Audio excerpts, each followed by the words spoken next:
हरि ओम तत्सत। भगवद्गीता अध्याय 1 श्लोक 21-22 श्लोक इस प्रकार रहेको छ। अर्जुन उवाच सेनयोरुभयोर्मध्ये रथं स्थापयाम्यच्युत यावदेतान् निरीक्षेऽहं योद्धुकामानवस्थितान् कैर्मया सह योद्धव्यम् अस्मिन् रणसमुद्यमे। अर्जुनले भने, हे अच्युत, यो युद्धको प्रयासमा युद्ध गर्ने चाहनाले युद्धभूमिमा उभिएका कोसँग मैले युद्ध गर्नुपर्ने हो, जबसम्म तिनीहरूलाई म हेर्न सकूँ। मेरो र दुवै सेनाहरूको बीचमा खडा गरिदिनुहोस्। जीवन आफैमा युद्ध हो।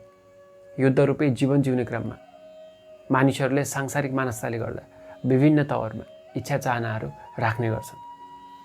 इच्छा चाहनाहरूले गर्दा हेर्ने, खाने, खेल्ने, घुम्ने, रमाइलो गर्ने कुराहरूमै अभ्यस्त हुने स्वभाव हुन्छ।